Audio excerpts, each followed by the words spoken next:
La nouvelle s'est très vite répandue comme une traînée de poudre sur les réseaux sociaux et dans les rues gabonaises au lever du soleil ce jeudi 11 juin 2020. Le Gabon vient de perdre un de ses patriotes les plus engagés dans la défense de ses intérêts. Franck-Emmanuel Essozen Ngondé n'est plus. Le député de Makoko a tiré sa révérence dans la nuit du mercredi à jeudi dans les environs de 1 heure. Né le 2 avril 1961 à Makoko, Emmanuel Essozen Ngondé était salué par ses pairs pour ses valeurs d'abnégation, de service, de travail et de loyauté. Pour le président de la République gabonaise, son Excellence Ali Bongo Ondimba, il fut un grand serviteur de l'État qui aura consacré sa vie au Gabon et aux Gabonais. Monsieur Emmanuel Essozen Ngondé s'en est allé ce jour trop tôt. C'est une perte immense pour notre pays. Je garde à l'esprit le souvenir d'un ami fidèle et loyal. Puisse-t-il reposer en paix. Pour Pascal Wani Ambouroué, actuel ministre de l'Énergie et des Ressources hydrauliques, poste occupé par Essozen Ngondé en 2009. Un patriote engagé et déterminé dans le service de la République nous a quittés cette nuit.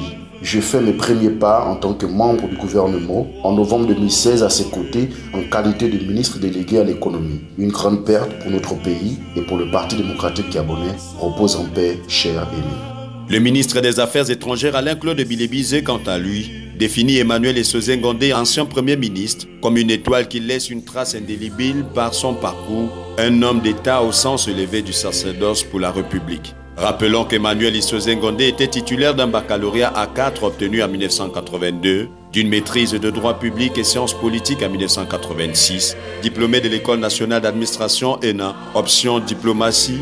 Il est recruté comme conseiller des affaires étrangères au ministère des Affaires étrangères en 1988. De 1988 à 1990, Essozen Ngondé est chargé d'études à la division des traités et des conventions internationales au ministère des Affaires étrangères. Entre 1990 et 2000, il occupe plusieurs postes de conseiller et directeur dans plusieurs représentations diplomatiques du Gabon, en Afrique, Amérique et Europe. Entre 2000 et 2010, il est plusieurs fois ambassadeur, notamment en Corée du Sud, en Éthiopie, au Kenya et auprès de l'ONU.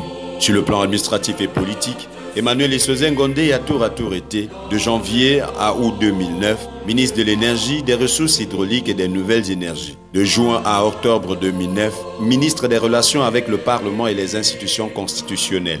De janvier 2011 à janvier 2012, ministre du Budget, des Comptes publics et de la Fonction publique, chargé de la réforme de l'État. De février 2012 à août 2015, ministre des Affaires étrangères, de la coopération internationale, de la francophonie et de l'intégration régionale. En septembre 2015, il est nommé ministre d'État, ministre des Affaires étrangères, de la francophonie et de l'intégration régionale.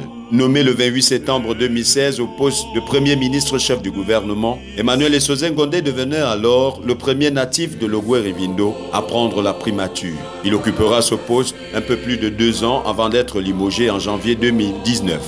Député du Parti démocratique gabonais du premier siège de Makoko depuis décembre 2011, poste qu'il a occupé jusqu'à sa mort. Admis dans une clinique de Libreville le 21 mai dernier pour des complications liées à une crise d'asthme, l'ancien Premier ministre a finalement abandonné sa famille biologique, professionnelle et politique dans la nuit du mercredi 10 au jeudi 11 juin après avoir été placé en soins intensifs ces derniers jours. Le peuple gabonais gardera surtout en mémoire l'image de l'homme qui était placé à la tête du comité d'organisation du dialogue politique d'Angonje, initié par le président de la République Ali Bongo Ondimba au lendemain de la crise post-électorale née de l'élection présidentielle d'août 2016. Emmanuel Essozen Ngondé, que la terre de nos ancêtres vous soit légère et que le ciel vous soit clément.